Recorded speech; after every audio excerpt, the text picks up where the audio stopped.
What is up, everybody? Welcome to another Skype edition of the Smackdown Aftershow. We got a full crew here once again today. I'm Josh Tariff, hanging out via satellite. We're all across the country right now this week, guys. First off, in his secret lair where he builds fancy rings, it's Tom Connolly. Hello, I'm here. Call the baby room. Yeah. Then over in the Alexa Bliss Shrine, it is Brian Santos. Hello, Alexa had an amazing promo this episode. Excited to talk about it. And chilling with us down on the opposite end of the country, because it doesn't matter where she might be, she's hanging out with us. It's Gabby the Ren. Yes, I am in Florida, but not working for WWE still. Cheers. Yeah. I mean, I'm sure right now they're hiring. So I mean, if they could use a few extra hands on set, I know they're keeping it to a minimal staff over there. I'm here and ready to go. I'm only an hour and a half away. Call me. Well, and they may, because news broke not long after our show last week. We were talking about when is WrestleMania gonna be postponed or canceled or moved or whatever it may be. It gets announced it's being moved into the Performance Center, and it's too big for one night, as they are stating. So Mania will be for 2 days, Saturday and Sunday. Do we like this? Tom, I know you're going to laugh about it because you and I had long discussions a couple years ago about how WWE should create a 2-day WrestleMania event. Yeah, I mean, I got 2 words for WWE. You're welcome. We've brought it up on this show many times as well in the past. Especially, some of us have been to many WrestleManias and have sat there for hours upon hours just waiting. And, last year going into a second day already. Oh, yeah. The main event is past midnight. I think at least for them, it's a good, let's test it and see what happens. It's not like they're worried about people not being there. So it's not like they're trying to get in a big arena for 2 nights. I think it's a good idea. I think it's good because it gives people an extra night of, getting a few hours away from, what's happening in the world. Let's escape for a little bit and, let's hope we get some really good matches. Brian, what about you? I definitely agree, and I just like the fact that everyone's going to definitely get more time, especially we had these storylines that we've been building for a couple months. I mean, some that we've just been building for the last yesterday, but I'm excited to see how those play out. They all get a little bit more time for their matches and for all of them to kind of shine, so I'm excited to see how it goes. Gabby, yeah. 2 days of Mania. I have to say, I think that it makes sense. It's a good move on WWE's part, because if you cram that all into one night with no live audience, how are you going to keep everyone's attention? I think it's best to split it apart so we can see it in digestible amounts and it's not overwhelming in this empty arena, even though they are doing a good job. It's just the biggest event of the year. So how are you going to keep us entertained that long, Definitely. And like you're saying, because this is going to give opportunity for some other matches that maybe best would have been on the kickoff, but now they're actually going to get like a legit amount of time for a match. Hopefully they can entertain us during that. And that kind of coincides with how the show opens this week with Michael Cole getting ready to introduce the host of this year's WrestleMania, Rob Gronkowski. However, Mojo shows up and he does a much better introduction, a much more hyped introduction than Michael Cole. By the way, are we just forgetting the last year and a half of Mojo Rawley? Yes. He just back to have. Is that what's happening? And he happens to be on SmackDown now? I think he was. I think we're just going with he was never drafted to Raw. He just stayed on SmackDown this whole time, and we just haven't seen him. And he never had the face painting. Was never looking in the broken mirror. We're just forgetting all of that happened. Here's the thing. I think also he lives in Florida, in Orlando. He is best friends with Rob. So right now it makes sense for the storyline, and he's local, so it's easy for WWE to just grab him, right? Yeah, no, I mean, it makes sense. Like, I'm not like, yeah, he's buddies with Gronk, and all that makes sense. It's just funny. It's just like, oh yeah, you're just going to be on SmackDown and you're going to do the gimmick that you started doing 4 years ago again. Meanwhile, Gronk just dances his way to the ring very awkwardly. He made me feel like a really good dancer the way he danced. And his hyping up gimmick, I felt he was doing Mojo better than Mojo. Because he is like, oh, he actually cut a decent hype up promo for Gronk. I was kind of pleased with it. Mojo mentioned he's there to watch Gronk. Interrupted by King Corbin, where I do believe we called that as well, with Corbin to be around Gronk. Corbin mentioned, I'm bigger, stronger, and if you want to have a good time as host, then fall in line. They're interrupted by Elias. Elias tries to sing, and they have the classic celebrity move where the celebrity pushes the wrestler while the other wrestler is down on all fours, so he falls over. Every time there's a celebrity get in the face of a wrestler, they do this spot. Can't we do anything else besides this? No, you have to be safe. You have to at least see if they can at least push someone over. Gronk just shoulder tackled Jinder Mahal like 3 years ago. Why couldn't we have a shoulder tackle? You gotta. Well, let's wait for it. I think it's a slow build. Let's see. Yeah. I mean, are we just all waiting for Mojo to just turn on Gronk, right? Of course. I think that'll be his first match, right? On his way to having a bigger match. I would like his first match to be against Corbin, and Mojo costs him the match, so he loses his debut. Okay. I like that idea. Because as much as a lot of people don't like Corbin really needs a win at this point. Seriously. That's what Elias is for, though. Yeah, well, and they announced that it will be Elias versus Corbin, like we were saying, matches that will get time.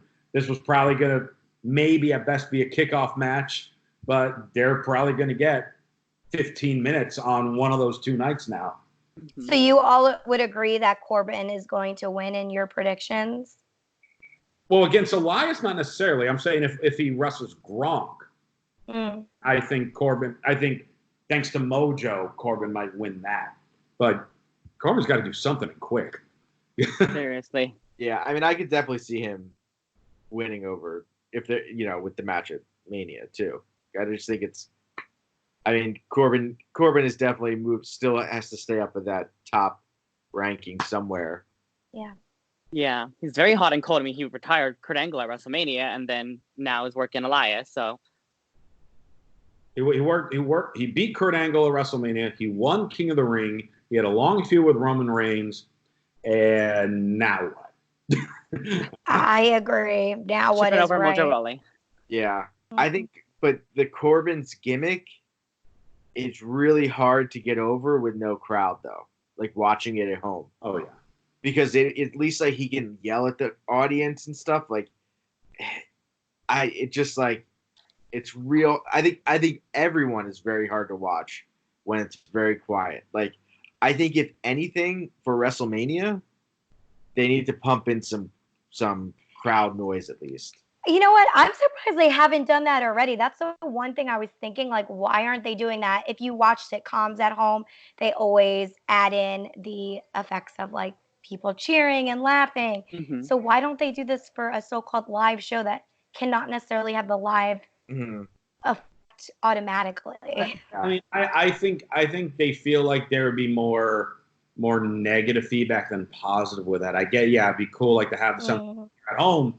You'd react more, but there are also going to be plenty of people at home that are watching, where the hell is this sound coming from? There's no one there. And I guess they can't insert boos and cheers when it comes to heels and baby faces, because then that's picking sides probably. Mm-hmm. But if they just had a general, I don't know, loud noise cheering just when people come out, even that could add a little bit. And this is also the company that we've seen in the past have edited videos to cut out the sound of crowds chanting for someone else. So it's I don't need it to be either here. I think it just needs to be some kind of noise in the background, because the fact that Michael Cole is screaming his head off still, and it's here, to me, it sounds weird. I'm hearing him like double. Like I'm hearing him on the mic, but then hearing him through the ring mics. So it's a weird like echoey thing where it's like, I don't know, something just little. It doesn't have to be a lot. Just something in the background to make me feel like this is just a normal show. Because I mean, I don't know if you guys watched AEW this week.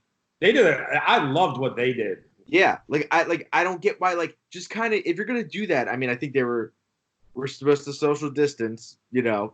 I think they were a little too close to each other, but the matches don't exactly exemplify social distance. I meant the crowd, But I think if you had like a couple, you know, people that work there in the crowd, at least making some noise, it at least gives something to it and just makes it feel more normal. This just is it makes it too weird to me. Yeah. And they can give us "This is awesome" chants for every single match. Exactly.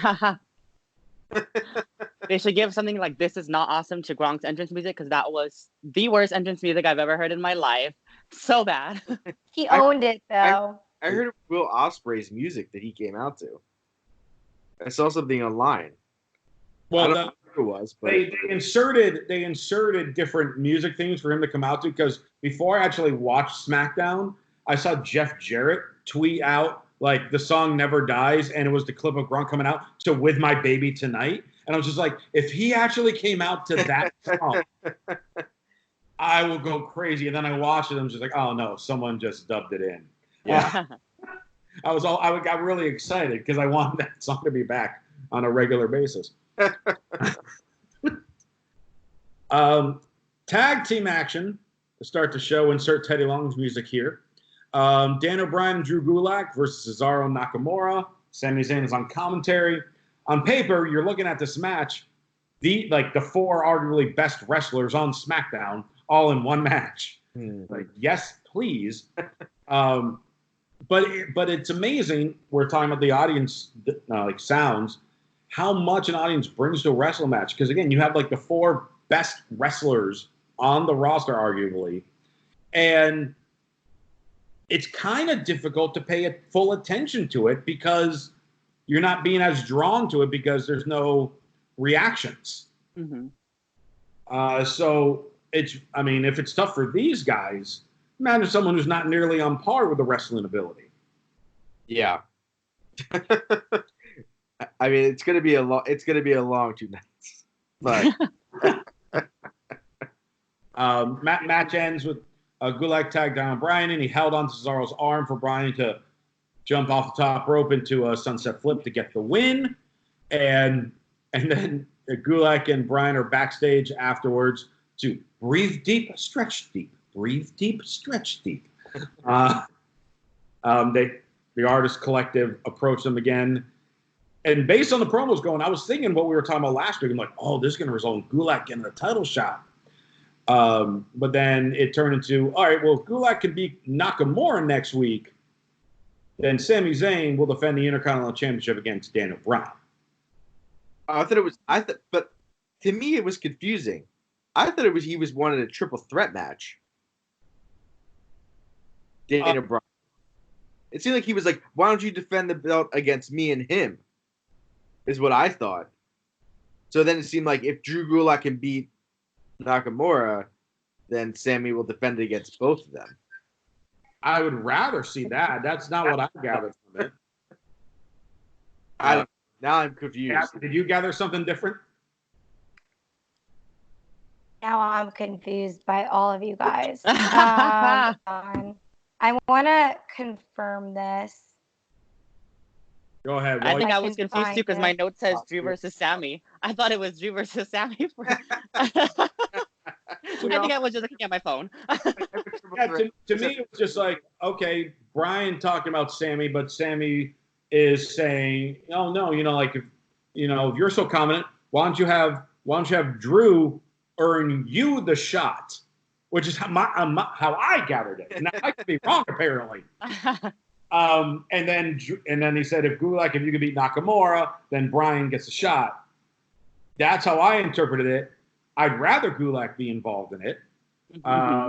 But WWE over the next week, they're probably going to change it. I think it would be Zayn versus Daniel Bryan at WrestleMania. That's what it would be. Right.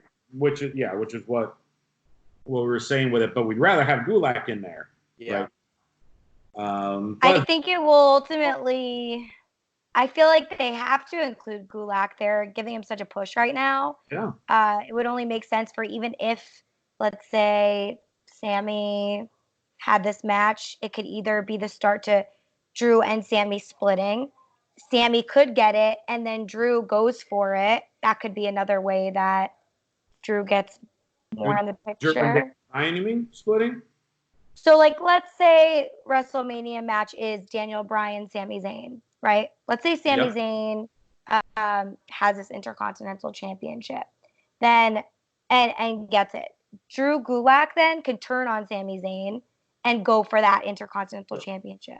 What do you mean turn on Sami Zayn? Drew Gulak and Sami Zayn are not on the same Oh yeah, side. he's with Daniel Bryan. Sorry. We're all confused. It's still going. My point is that so many layers. Gulak will then have an opportunity to go against Sami Zayn at a not WrestleMania show. Yeah. That makes sense. Like one of the upcoming Raws or Smackdowns. Well, Smackdown's not Raw, but Smackdown. Let's just cut this part out. How about that? Let's start over. You can do that. Do you think it's weird that Daniel Bryan beat Cesaro 2 weeks in a row with roll-ups?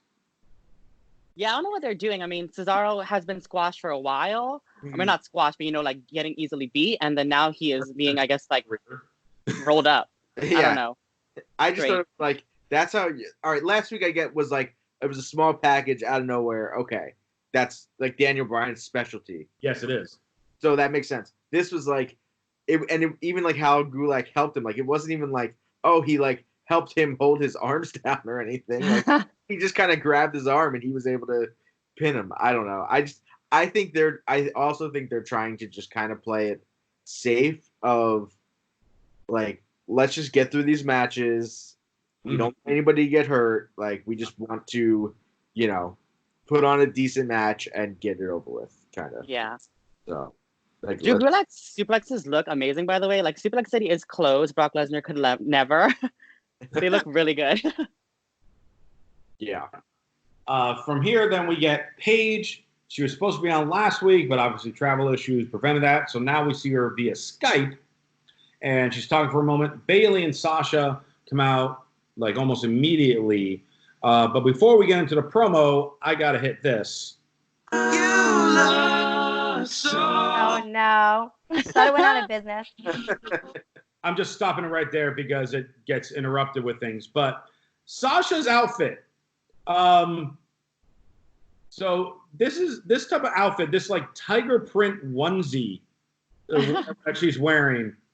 To me, this perfectly personifies, like, if you're in like the late 80s, early 90s, and you're going to like a jazzercise or aerobics class, and you're to the instructor, you want like a sexy, more revealing workout outfit, and this is what you would wear to get that guy's attention. I mean, it got mine, so I guess it worked. It was hot. It was hot. I liked it. She was serving. It was like one long leg, the other was like yeah. It was making a fashion statement in so many different ways with the zebra or whatever animal print it was, and then also the belt detailing. Mm-hmm. Yes. Sexy. Yep. Yeah. Like, it was such a unique, because like Bayley's there in her t-shirt and jeans, and that it's like, what the, like, the contrast is amazing to me. But no, she looked amazing and definitely stood out in this segment, to say the least. So with that, they come out and Paige announces she gets to announce Bayley's match at WrestleMania. Bayley's like, who cares? I beat everybody. Whatever. It doesn't matter. And Paige says, oh, you're going to face Lacey Evans. Oh, I already beat her. That's fine. And Dana Brooke. Okay, I mean, it's two of them, but Dana Brooke's really easy. That's fine. What are you going to do? Throw Tamina in there also? Oh, she is still here. Yeah, we'll put Tamina in. Who has not appeared since the Royal Rumble, where she got eliminated in a minute. And the title shot. Come on. Yeah. Hearing. And then we add Naomi, and then we add Sasha Banks, where Sasha then has this moment of, oh, wait, we're best friends. But I'm supposed to be wanting to win that championship.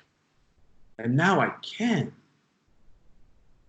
So here's my question. Why is Carmella, Mandy, and Sonya nowhere to be found for this match? Yeah. Carmella was snubbed. Yeah, it's weird. I saw people were going online on Twitter afterwards, like being like, "Where's Carmella? Like, what? You're gonna throw Tamina in the match, but not Carmella?" Like Alexa and Nikki, okay, they're going to be in a tag title match. Mm-hmm. Makes sense. Mandy Rose, she's going to be involved with Otis and Ziggler. Okay, she might not need to be in that match. You still have Sonya. You still have Carmella. Like, what the hell? But Yeah. I think it may be a thing of getting the person there. Like Grant, like it doesn't seem weird that Corey Graves hasn't been on SmackDown the last 2 weeks. Why isn't he there? Sure. And they live together, I think, in Connecticut. So that's probably what it is. So I'm sure they could do a private jet to get her down there too. But Yeah. I do think it's weird that we haven't heard from either of them in the last couple weeks. Too. Yeah. She has been putting out some snarky tweets too, so maybe they're upset with her. Like whenever they have like segments, she's like, "Oh, I guess I wasn't involved," or "I'm back here in catering." So maybe they're like, "Oh, okay, girl, keep complaining and you'll get what you want." Well, it's a total Divas storyline. Probably it is. We'll see next year, 2021. Yeah, you would not be surprised with that. And it's funny that they're both doing it together, right? They're both in this together. They're also featured on Total Divas. They were featured last season, so could be. I just think it's real weird that Corey Graves hasn't been there. I feel like we live in an age where literally we are Skyping right now, all of us, 4 people. Why is he not just getting a live feed from where he is and doing like an ISDN line in even if they do something, they could do something funny where like they put a computer on him and then put like an iPad like on a chair and be like, "Oh, well, Corey's here, but he's here via satellite." Like, I think they're in-person wise to address the in-person situation. They're social distancing, so I think they don't want too many commentators obviously over there, and they barely have people helping out on set. Also, I think that to Skype a commentator in or just a video feed, it could be distracting. I think it would make sense to have both of them then Skype in, not just one person be sitting at the table and one person coming in on a computer screen. Maybe they both have little like little boxes on the screen and they're both Skyping in. That might make the most sense. yeah, But I think it's like, how are they going to watch it and do that? They'd have to script the whole thing. yeah, but they don't know what's happening They anyway. wouldn't be able to Skype watch the live match. But you know what I'm saying? Like how they're going to get a live feed now through Skype and be able to Skype. I don't know. Just I'm saying they have like a live feed that I remember there was a thing that Triple H did where he was in his office. This is like like something they were doing like a follow him around. And in his office, he has a live feed somewhere of the Performance Center that he can look at 24/7. Yes, it's a live and he feed. can pull in whenever. Yeah. Yes. So like I'm just saying something like that where like they have a $1 billion company. They could find a way to get Corey Graves to be on the show if they really wanted to. Yeah. I'm just saying, even if they put him, say they put Cole at the SmackDown table and put Corey Graves at the Raw table on the ramp, at least they're like in the same, somewhere. that's so distracting, though, don't you think? There's too much going on with the match in the ring at the same time. That we don't see them. We're just listening to them. That's what I'm saying. Yeah. Now, one thing though, I do want to bring back up as far as with the 6 competitors in this match, if we're having trouble, so like if Carmella isn't traveling or things like that, well, a lot of people around the Performance Center. Why don't we have an NXT person get inserted in this match then? Yeah. Where, you have the story of, well, Bayley, you've never faced me. Yes. Bianca Belair. Yeah. Bianca. Chris. Mia Yim. I mean, any one of them would work. This type of, it doesn't mean they're up on that roster full time. One off at Mania. They're in the match. Have a shot. Bayley can brag more if she wins. Someone else wins, whatever happens. And then they decide they want to keep that person SmackDown to Raw, keep them NXT, whatever. But with the circumstances, you're keeping Sonya off it if Carmella's not traveling. And I'm not trying to knock down Tamina because the thing is she's always injured, and she is on the older side. If she hasn't appeared since the Rumble, which was her first time appearing in 6 months, where she was only in there for a minute, it makes no sense that she's suddenly in a title match. Yeah. And also Bianca, that would make sense for someone like Bianca who dominated the Rumble Yes. and nothing came of it. Like she just lost all her matches after that. So it's like give her something that'll show why she was so dominated or like justify that, you know? Yeah, and with her, it will be a matter of she'll end up on Raw eventually since her husband's on Raw. But for the circumstances, do a one-off and have her in that title match. Yeah, Mm-hmm.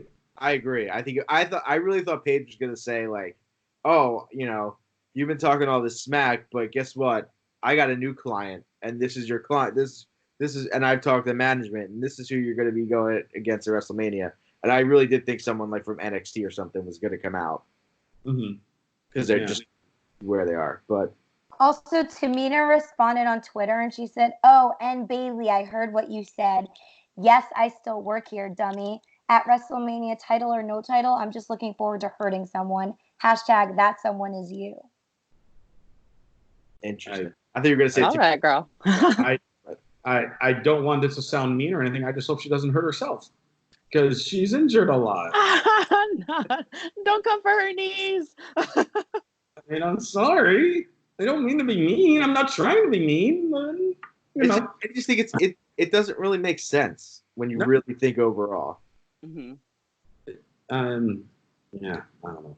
Maybe they are so mad at Carmella that they're just like, you know what, girl, you keep tweeting all those tweets. Let's just put in Tamina, even though she hasn't been here for 3 months. Yeah, smack in the face. That might be it. Yeah, seriously. But they also live in Florida, so it may be. Like I said, I think it's a more of a location thing for some people. Of we know these people can be there. Right. They replay John Cena versus Bray Wyatt from WrestleMania 30. We don't have to go over that. I'm really surprised they actually showed this match since they announced that they're replaying this entire WrestleMania. Actually today, they're filming this on ESPN. And they promoted that on Fox, which is also weird. But they show that match in its entirety, so whatever. Here's what it is. Then we have a little promo with Alexa Bliss and Nikki Cross. Bryant, I'm passing this to you. It's far more of a breakdown than any of us. So I love that so much. And she is just, we all know that she's amazing on the mic. And it was like, the writing wasn't even the best, but just her delivery. Like she was like Asuka's neck. She was coming for Asuka's neck and Kairi Sane's neck. And I'm ready for her to be a 2-time women's tag team champion. And she needs to redeem herself from her 2 losses at WrestleMania. Yeah, I mean, she's always a mouthpiece and she's great at what she does. I think she needs to get the championship at this point. I'm over Bailey. I don't know. Same. I'm over her. Sorry, Bailey. I'm glad that she turned heel. It made it more interesting. But at the end of the day. Yes, Alexa is singles championship worthy, of course, but I just want her to be tag team championship because she needs something because she is the best on that roster. I agree. She definitely does need something. Like I think I said a few weeks ago, I think Alexa and Nikki, I'm fans of both of them as singles competitors. I'm not crazy about them as a tag team. I feel like that's played out. But I would be down for whatever happens post-Mania. It results in a Bailey-Alexa feud. I'd be down for that. Absolutely. For now, though, Nikki needs Alexa, in my opinion. She needs a strong mouthpiece. And I just don't see Nikki on her own, to be honest. I don't know what you guys think about Nikki's character, but I think she needs somebody who's like 10 times bigger and better than her in order to make her character shine. I disagree because I think if you watch Nikki in NXT, crazy Nikki, psycho Nikki is easily. I don't like this Nikki that we have now. No. To me it's just like it seems very very fake to her, and I think if she in the end I think she ends up turning on Alexa to keep Alexa face. But I also think with this match, like, why are we not putting Mandy? that's their dating name, Sandy. Yes, I'm shipping them. Thinking of Grace too. Why are they not in this match and I'm making it a triple threat? Well, I don't know either. Well, they're not involved in the singles titles match, so exactly. Like maybe I don't know. Maybe we'll find maybe something will happen on next week of like them getting involved. Yeah. Is there any? Oh, well, I see. I forgot about them because they're never there. But I was gonna say, is there even any women's tag teams on Raw? But I forgot about the Iconics. Yes. Yeah, who have been, MIA for months. Missing in my life badly. Catering. Are they in Australia right now? Those girls? I think Peyton was for a little bit, but yeah, I know they were for a while with all the fires and everything trying to help, but I think they came back. They live in Orlando, don't they? Yeah, I think outside of Australia, they're in Orlando, but around there, at least one of them, if not both. Dirt Sheet. This was the best part of the show this week. Miz and Morrison. We should ask the audience who we should face. All of a sudden, we hear what at first sounded like Big E, and then it cuts to Miz and Morrison in the crowd as New Day fans, with Morrison as an inflatable freaking unicorn. Then it gets cut to Miz and Morrison dressing up as the Usos, trying to act gangster-like. Then it gets cut to them as in bacon costumes to be heavy machinery because they don't have any ham costumes. They're like the actual conversations that they all had with each other was thoroughly entertaining. I loved this very much. I don't know. I think I might have to disagree. I liked it, but I don't like their persona right now. Like even the hey hey ho ho chant. Like I want to know if they're being so ostentatious and farcy, seriously, or if they're doing it to be that so far crazy, But I think they're just so great, and I want them to kind of be that serious heel, super strong heels that just beat everybody. But now they're just making fun of everybody, which is the New Day's gimmick. So that's why I'm here for it, but not really. I actually love it, to be honest. I really like Morrison and Miz paired together, and I like that they're comedic. I like that they have fun with it. They're obviously not as silly as the New Day, but they try to make fun of the Hollywoodness in them and then everybody else's character. And I think right now, in times that are so serious, we need the comic relief. So I think it's necessary to always have Miz and Morrison on an episode of Smack. Yeah, I mean, I think it was by far the best thing of the night, and I think it was probably the best thing that's been on Raw or SmackDown since they've been doing these no audience shows, because they could have never have done this on a real show. No, you know what I mean? They could never have been in the crowd doing this. It would have been something they showed on the screen, but I think it made it way more unique and just made it way more over the top for what they were trying to do to make fun of all the teams. And I thought they did a really good job of making fun of all of them. It was really funny, and the way they would finish the other person's catchphrases as they were talking back and forth, I thought was super clever. Whoever wrote this segment, good job to them. It was good. It was awesome.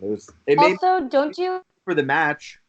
Out of all the other matches at WrestleMania, this is probably a match I'm maybe most excited about now. Don't you guys agree, though, that because their comedy is so corny, that it's even better with no audience because it makes it cornier? Yes. In my opinion, it's corny comedy, but then there's no audience and they're making it even more extreme and nobody's there to really laugh.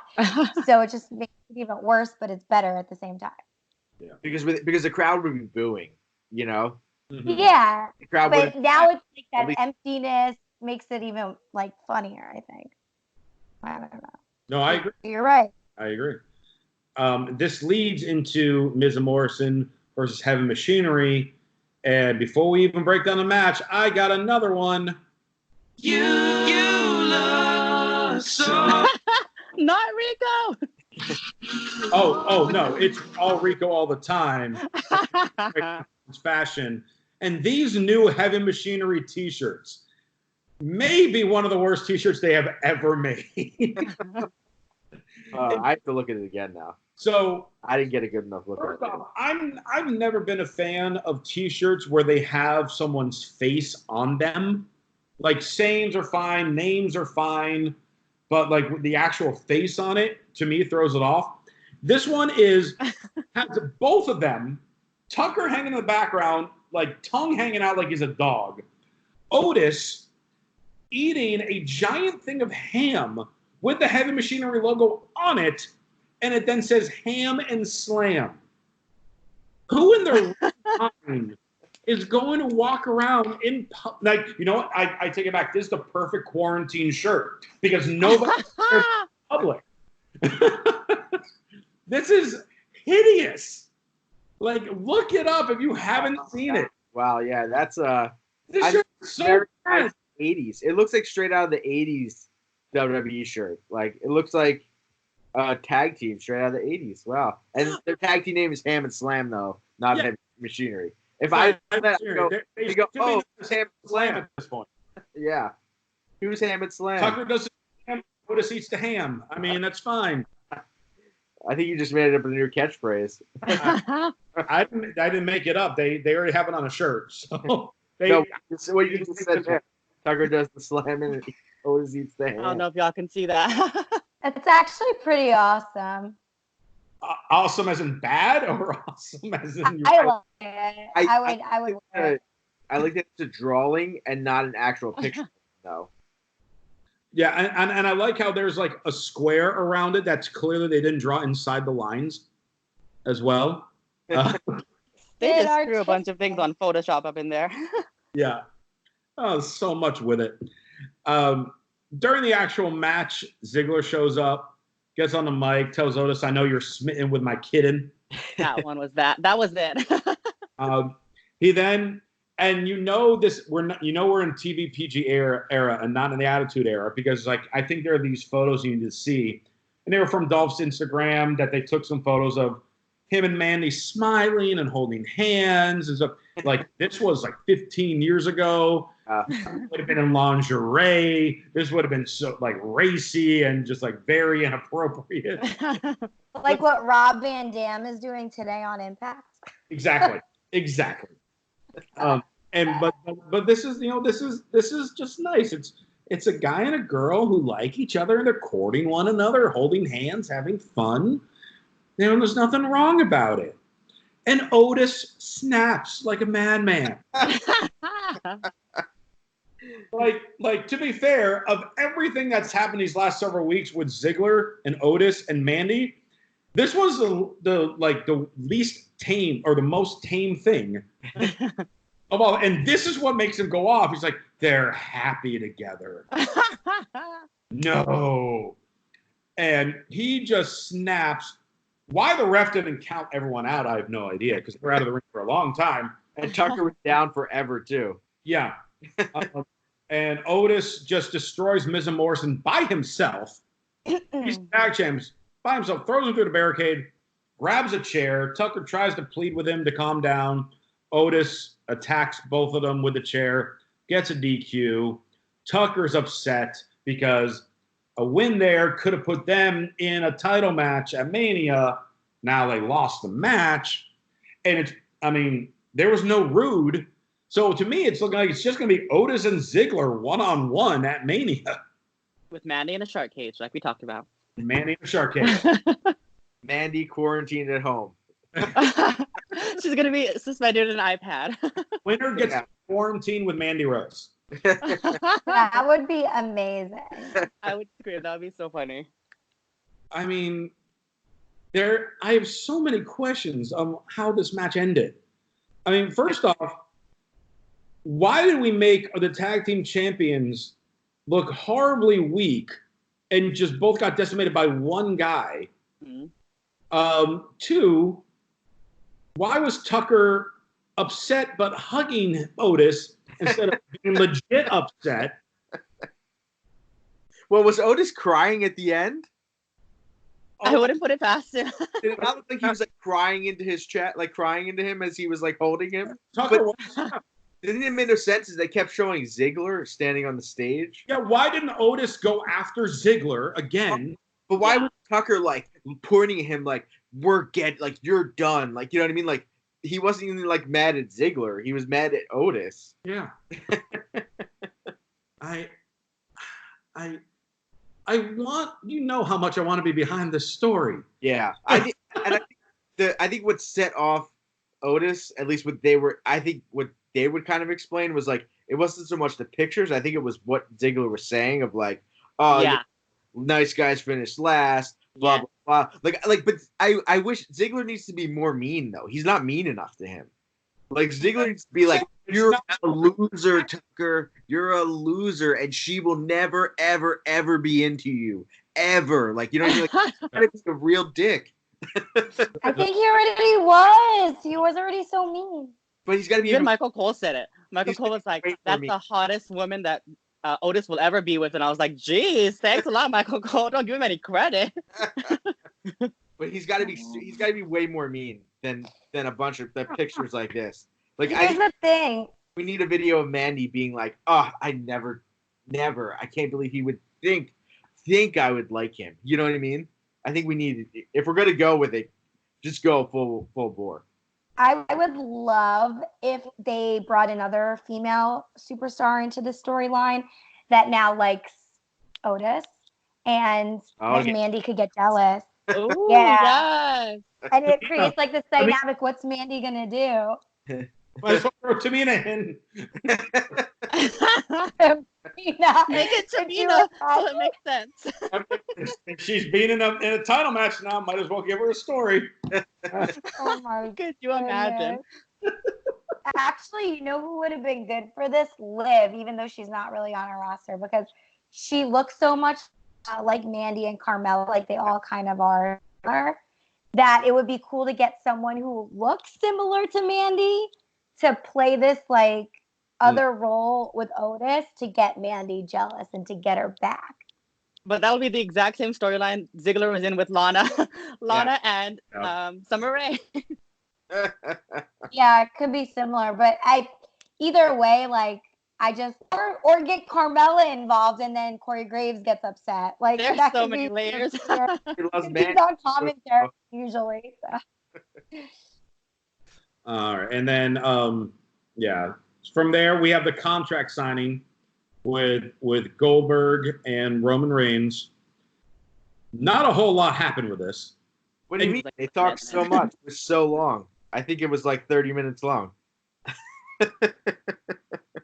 Well, I found out like the week that the British Bulldog gets announced to be in the Hall of Fame is the first time Goldberg is ever called a bulldog, and he's called a bitch bulldog. And it's just like that word. Yeah.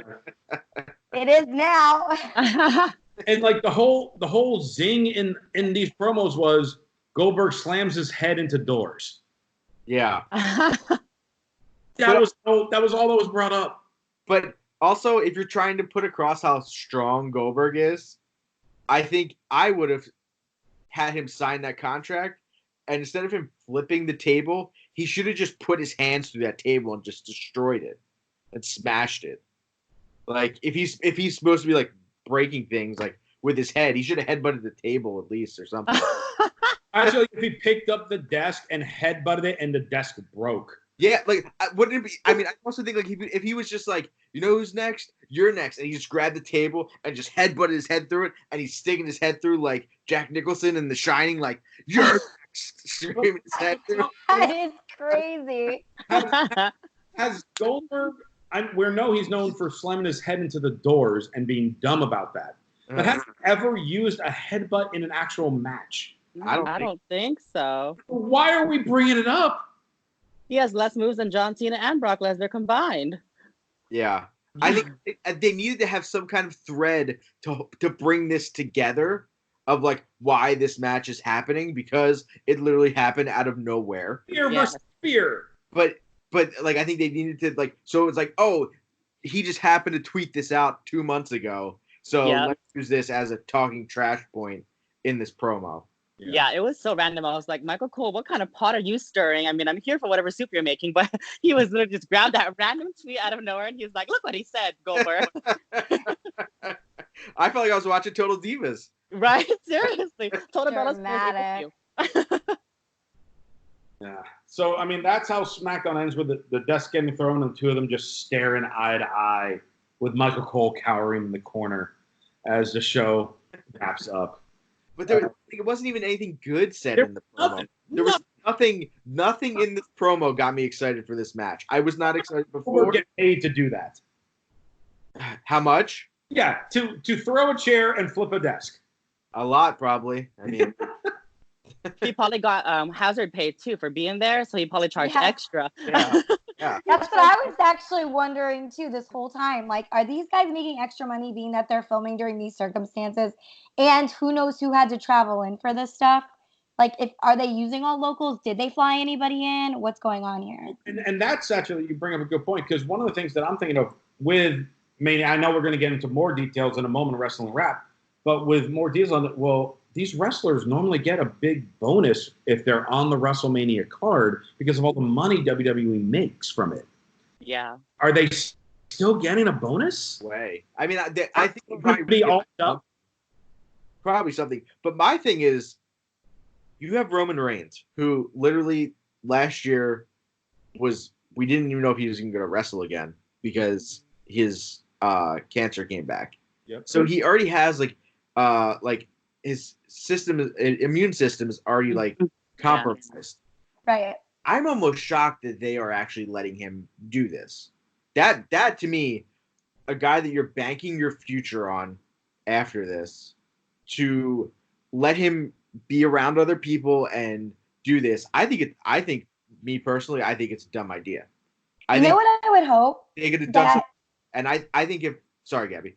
Oh no, my bad. I was interrupting. If that was my wife that was wrestling and I knew this was, I'd be like, do you really need to wrestle on this show? Do you really need to go to do these shows? Like, why can't you do this via satellite like everyone else does?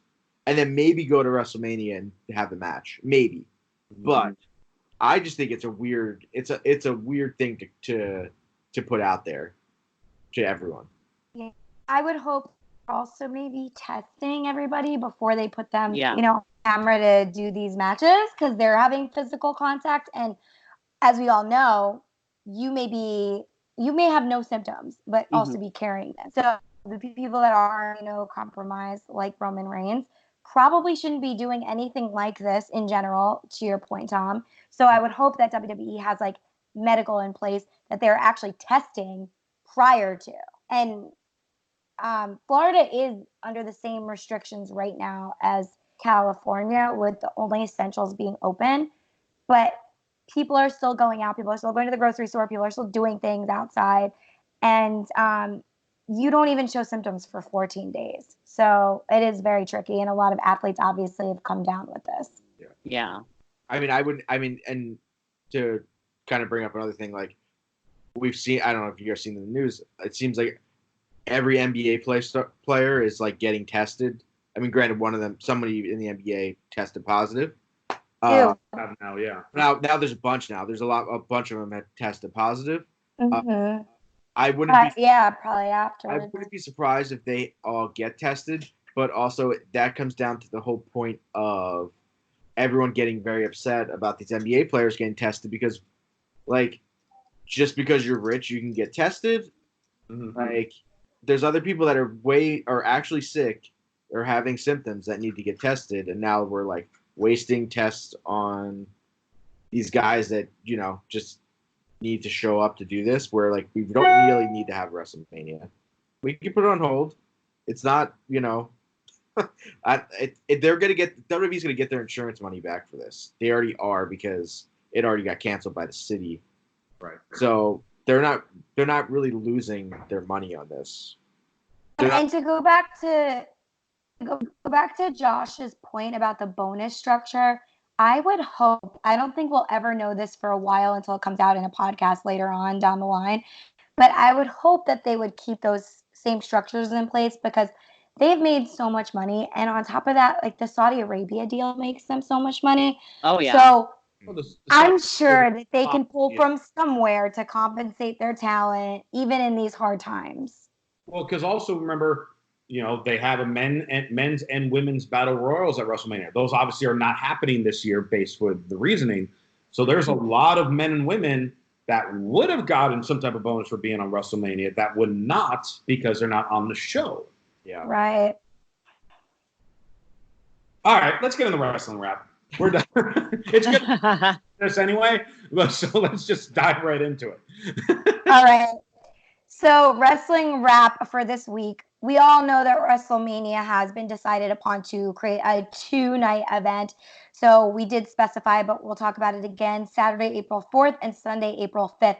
But the interesting fact to this is that they're going to be taping WrestleMania prior to those dates. So that will be happening this week at the Performance Center. They're scheduled to also shoot their next 2 weeks of Smackdown on Saturday, which I believe that just passed because today's Sunday. So I think that yesterday they might have taped it, or they're going to be doing it next Saturday.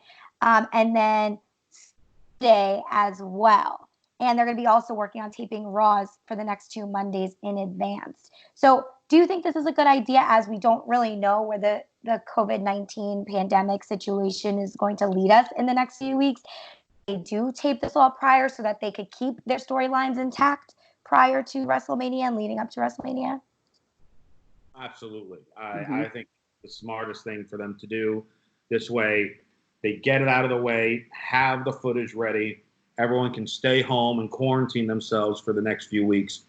Do WrestleMania.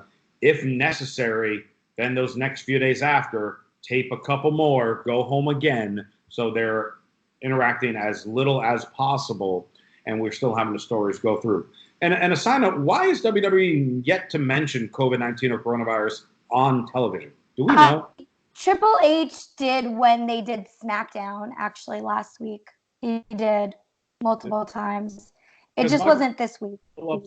They've been emphasizing, like, with everything that's going on in the world, or no, this is just like, why is it not just being mentioned? I think they're just light, I guess. I think it's like they want to be an escape, like, from what's happening. So let's not bring, if people, watching the news all day, seeing all the, crap that's happening.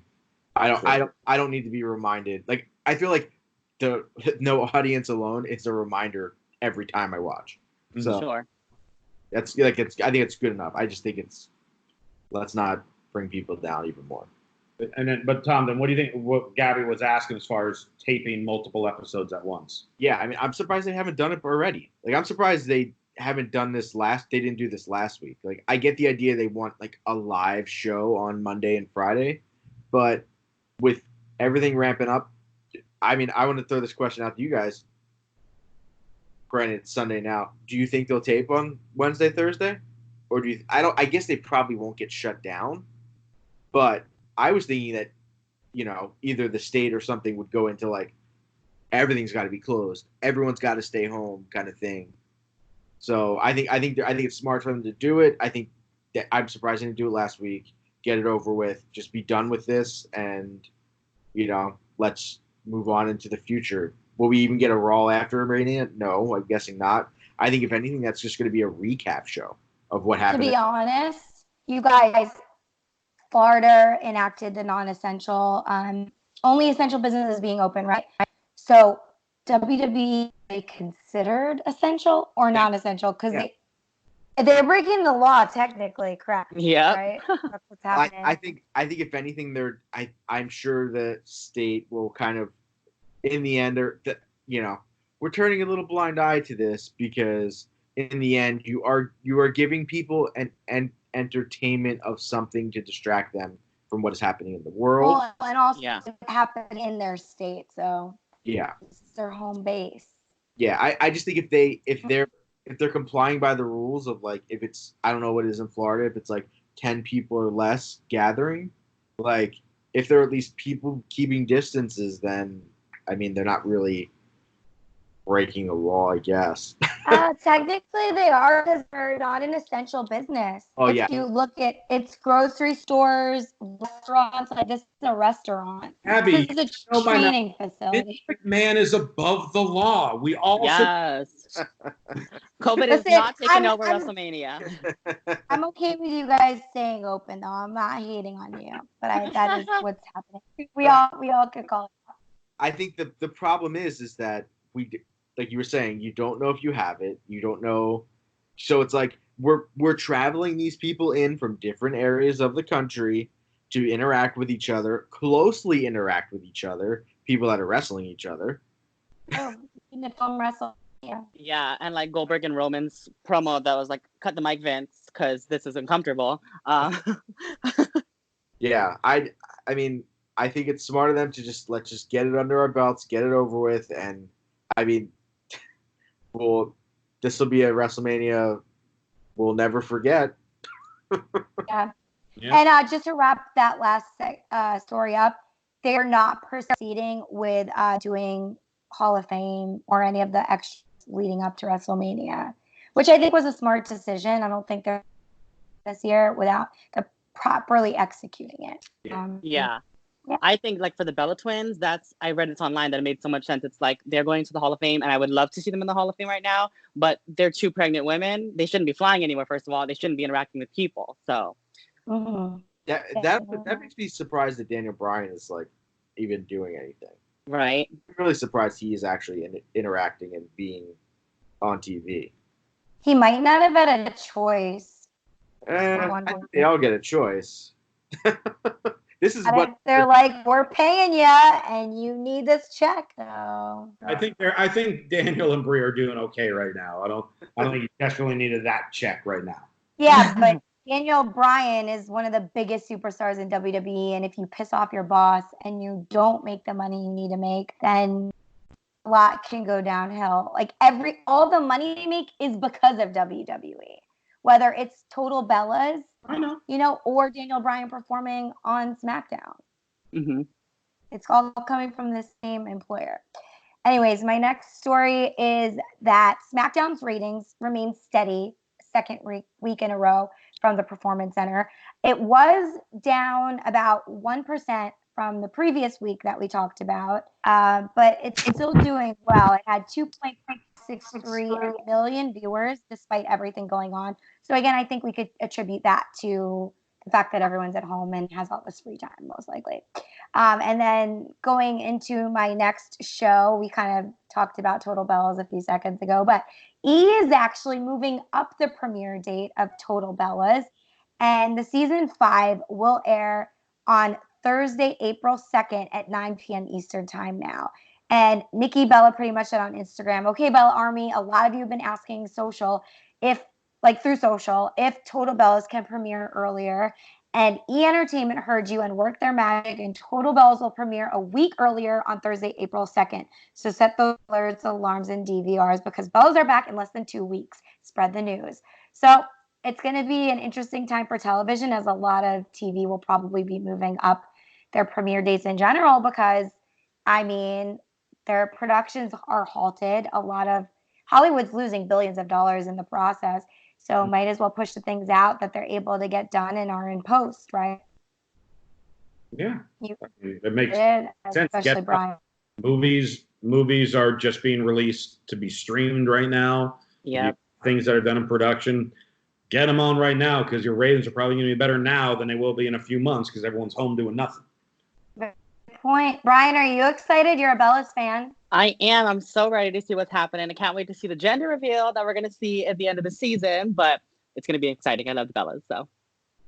And if you guys need a daily dose of inspiration during these tough times with the coronavirus, please refer to Kevin Owens' Twitter page. He is going to be uploading or just typing out really interesting tweets to help people get uplifted and motivated to live better lives, better to themselves. So here's what he wrote on March 16th. Every show, I'm going to tweet things that make me happy and cheer me up in hopes that it can bring a sense of relief, however small, to other people as well. It might not work, but considering what we're all going through, I figure what's the harm? Can't make things worse, right? So here's the thing. Kevin Owens is trying to do something good. I love that he's using his platform where he has 1.2 million followers. So on you, Kevin, for doing that. All going through this, even though he's a huge superstar, that he also is dealing with the effects of coronavirus as well. So super relatable and human of him, and I hope we can tune into his Oh, Gabby, we might have lost you. You were freezing for the last 30 seconds of that. Just saying, did you put out that one? Yeah, we heard you as far as that like tweet. We started hearing a little bit of what the tweet was, but Okay. but you were. So and let me re-go over it. Dude, you So just have- essentially every day or so, I'm going to tweet things that make me happy and cheer me up in hopes that it can bring a sense of relief, however small, to other people as well. It might not work, but considering what we're all going through, I figure what's the harm? Can't make things worse. So what I was saying was, if you can tune into his daily Twitter and tweets, please do so. And I love the fact that even though he's a superstar with 1.2 million followers, he's relatable because he's saying we're all going through it. And he's addressing the fact that he's not exempt from this situation. Definitely, and we obviously trying to do what we can, still put on these shows for you guys. I know we don't have a live in it for the people who like to tune in live, but we want to hear from you guys still. We want to keep trying to entertain you. Want obviously everyone to still stay safe. Try to make the best of it. Listen to the shows and podcasts you like. Keep the social distancing. Still exercise. Don't overeat when you're bored. All that fun stuff that I'm trying to do myself as well. And of course, then Everyone's like, right? I hope by the time we all reconvene at the Afterbuzz Studios, all of us have six packs. Yeah. I think that's a good goal for all of us. I think it's going to be the opposite, quite the opposite. Gabby's like, I have been stress eating. Oh, everyone. It's very hard because you're looking fun, just like being out at home, and it can get outside, you get outside, but it's like you can't push yourself maybe as hard as you would when you're around other people or in a gym with equipment. Well, Yeah. we are all going to push each other, and we want to push all of our fans and listeners, and you guys can push us back as well by talking to us on various forms of social media. Bryant, how can people reach out to you? You can find me on Instagram, Twitter, YouTube, and TikTok at The Bryant Santos. I'm also on the Katie Keene and Motherland Fort Salem Aftershow. And starting this week, I'll be joining Women's Wrestling Weekly. And please tune into that because we might be having a special guest from the Smackdown roster. Hey now, Gabby. You guys can follow me on Instagram and Twitter at Gabby Loren TV. And definitely subscribe to my YouTube channel where I'll be uploading longer wrestling raps and other really cool content. So again, that's going to be youtube.com/my first and middle name, which is Gabrielle Loren. And follow me over there. And Tom. you can find me Twitter, Instagram, Tom.com. Check out my Etsy store, Connolly Central. I hear crying babies in the background. So. Not you? I thought that might have been you crying. Oh, no. And follow me on Twitter and Instagram at Josh_Tariff. Please subscribe to my YouTube page. I'm in the process of trying to get that built more and more. This video will also be on there.